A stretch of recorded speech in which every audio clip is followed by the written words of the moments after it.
తర్వాత నూతనంగా ఏర్పడినటువంటి ప్రభుత్వం నాలుగోసారి ముఖ్యమంత్రిగా బాధ్యతలు చేపట్టినటువంటి చంద్రబాబు నాయుడు గారు మొట్టమొదటిసారిగా వారు ప్రమాణ స్వీకారం చేసిన తర్వాత నిన్న ఉత్తరాంధ్ర పర్యటనకు విచ్చేసినటువంటి సందర్భంలో వారు చేసినటువంటి కొన్ని వ్యాఖ్యలు, అలాగే ఉత్తరాంధ్ర మీద వారికి ప్రేమ ఉన్నట్టుగా ఆయన 40 సంవత్సరాల రాజకీయ జీవితంలో నాలుగోసారి ముఖ్యమంత్రిగా బాధ్యతలు చేపట్టిన తర్వాత కూడా గతంలో ఏమీ చేయనటువంటి వ్యక్తి వచ్చి ఇప్పుడు మళ్ళీ ఈ ప్రాంత ప్రజల మీద సవత్తల్లి ప్రేమ చూపించేటువంటి ప్రయత్నం చేసినట్టుగా కనబడింది. సహజంగా ఏ ముఖ్యమంత్రి అయినా గతంలో పనిచేసినటువంటి సందర్భంలో చేపట్టినటువంటి కార్యక్రమాల గురించో లేదా ఈ ప్రాంతం మీద, ఎందుకంటే ఉమ్మడి రాష్ట్రానికి ఆయన 9 సంవత్సరాలు ముఖ్యమంత్రిగా, తర్వాత రాష్ట్ర విభజన జరిగిన తర్వాత మొట్టమొదటిసారిగా ఆయనకి రాష్ట్ర ప్రజలు అవకాశం ఇచ్చారు. ఆ 5 సంవత్సరాలు కూడా కేవలం ఒక ప్రాంతం మీద,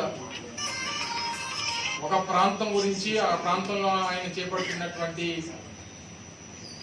ఆయన పార్టీకి సంబంధించినటువంటి పెద్దలు చేపట్టినటువంటి కొన్ని కార్యక్రమాల గురించి తప్పన పడినటువంటి కార్యక్రమాలు మనం చూసాం. సరే, ఏదేమైనప్పటికీ వారు ముఖ్యమంత్రిగా తొలిసారి ఉత్తరాంధ్ర వచ్చినప్పుడు భవిష్యత్ కార్యక్రమాలు ఏంటి అనేటువంటివి చెప్పాల్సినటువంటి బాధ్యత, రానటువంటి కాలంలో ఈ ప్రాంతానికి ఏం చేస్తామనేటువంటిది చెప్పాల్సినటువంటి బాధ్యత సహజంగా ఉంటది. కాబట్టి అవన్నీ పక్కన పెట్టి ఇంకా జగన్మోహన్ రెడ్డి గారిని నిందించేటువంటి కార్యక్రమం, ఈ ప్రాంతానికి వైఎస్ఆర్ కాంగ్రెస్ పార్టీ ప్రభుత్వం గతంలో 5 సంవత్సరాలు ఏదో అన్యాయం చేసినట్టుగా వారు చిత్రీకరించేటువంటి ప్రయత్నం మనం చూసాం. ముఖ్యంగా అందులో Bhogapuram international airport, Bhogapuram international airport కి సంబంధించి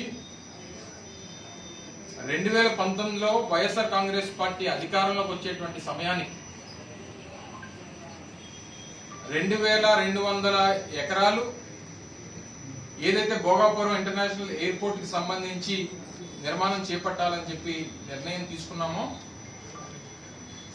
అందులో ఆ రోజు మేము అధికారంలోకి వచ్చినటువంటి సమయానికి ప్రభుత్వం చేతిలో ఉన్నటువంటిది కేవలం 377 ఎకరాలు.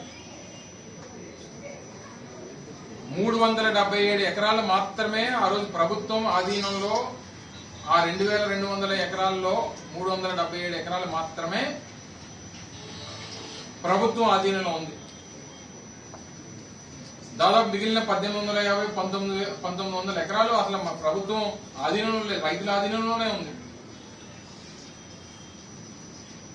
కానీ ఆ రోజు ప్రజల్ని మభ్యపెట్టడానికి 2019 ఫిబ్రవరి 14 ఒక శిలాఫలకం వేసేసి అప్పుడు కూడా ప్రజల్ని మభ్యపెట్టేటువంటి ప్రయత్నం చేశారు. సరే, తర్వాత ప్రజలు ఏ రకంగా నిర్ణయం తీసుకున్నారో మనం చూసాం. ఇప్పటికి కూడా ఆయన చేసినటువంటి కార్యక్రమంగానే దాన్ని చిత్రీకరించడం అనేటువంటిది చాలా ఆశ్చర్యానికి గురి చేసింది. ఎందుకంటే గత సంవత్సరం మే 3వ తారీఖు అనుకుంటా భోగాపురం ఇంటర్నేషనల్ ఎయిర్పోర్ట్ కి సంబంధించి ఆ రోజు ముఖ్యమంత్రిగా ఉన్నటువంటి జగన్మోహన్ రెడ్డి గారు, దానికి సంబంధించినటువంటి I&I మినిస్టర్ గా ఉన్నటువంటి నేను గాని, లేదా కేంద్ర మంత్రివర్యులుగా ఉన్నటువంటి పెద్ద జ్యోతిరాదిత్య సింధియా గారు దానికి పూర్తి స్థాయిలో అన్ని అనుమతులు తీసుకున్న తర్వాత పూర్తి స్థాయిలో నిర్మాణానికి ఏ రకమైనటువంటి ఆటంకాలు లేవు అని చెప్పి నిర్ధారణకు వచ్చిన తర్వాత పనులు మొదలుపెట్టినటువంటి ప్రభుత్వం జగన్మోహన్ రెడ్డి గారి ప్రభుత్వం. ఆ రోజు నేటికి దాదాపు 30-35% పనులు పూర్తి చేశాం. మిమ్మల్ని కూడా ఒక సందర్భంలో జనవరి మాసంలో అనుకుంటా, డిసెంబర్ జనవరి మాసాల్లో మిమ్మల్ని అందరినీ కూడా ఒకసారి అక్కడ జరుగుతున్నటువంటి పనుల్ని ప్రజలకు చూపించడం కోసం మిమ్మల్ని కూడా ఒకరోజు ఆహ్వానించి మిమ్మల్ని అందరినీ కూడా తీసుకెళ్ళినటువంటి సందర్భం మీ అందరికీ గుర్తుంది.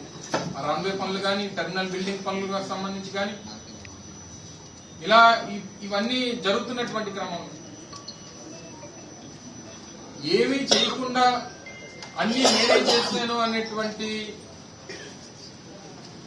మాట చెప్పుకునేటువంటి దాంట్లో చంద్రబాబు నాయుడు గారిని మించినటువంటి వ్యక్తి లేడు. అది ఈ రోజు కాదు, ఆయన మొదటి నుంచి ముఖ్యమంత్రిగా ఉన్నటువంటి నాటి నుండి ఉమ్మడి రాష్ట్రానికి కానీ తర్వాత కానీ ఆయనకు ఉన్నటువంటి మార్కెటింగ్ స్కిల్స్ ఉన్నటువంటి ప్రాజెక్టు, దాంతోపాటు మూలపేట పోర్టు, అలాగే తర్వాత ఫిషింగ్ హార్బర్లు కానీ లేదా మెడికల్ కాలేజీలు కానీ, ఎప్పుడన్నా మీరు గతంలో 14 సంవత్సరాలు ముఖ్యమంత్రిగా ఉన్నప్పుడు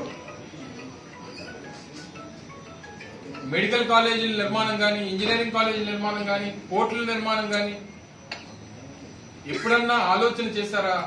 అప్పుడు కూడా ఉమ్మడి ఆంధ్రప్రదేశ్లో ఈ ప్రాంతాలన్నీ ఈ రాష్ట్రంలోనే ఉండేవి కదా. లేదా రాష్ట్ర విభజన జరిగిన తర్వాత మొట్టమొదటిసారి మీకు అవకాశం ఇచ్చారు, అప్పుడన్నా పోర్టులు నిర్మాణం చేపట్టాలనేటువంటి ఆలోచన మనం ఆ రోజన్నా చేసి ఉండాలి కదా. ఇప్పుడు అన్ని వచ్చి మేము పనులన్నీ చేస్తే పేర్లు మీరు పెట్టుకునేటువంటి ప్రయత్నం చేస్తూ ఉన్నారు. సరే, ఏదేమైనప్పటికీ ప్రజాస్వామ్యంలో ప్రభుత్వం నడిపించేటువంటి నాయకత్వాలు, ప్రజలు ప్రజాస్వామ్యంలో ప్రతి 5 సంవత్సరాలకు ఒకసారి ఎన్నికలు జరిగినప్పుడు వారు తీర్పునిస్తారు, దానికి అనుగుణంగా జరుగుతాయి. కానీ చేసినటువంటి కార్యక్రమాలు అసలు ఏమీ చేయనట్టుగా చిత్రీకరించేటువంటి కార్యక్రమం నిన్న ముఖ్యమంత్రి గారు చేసినటువంటి దాన్ని తీవ్రంగా ఖండిస్తా ఉన్నాం.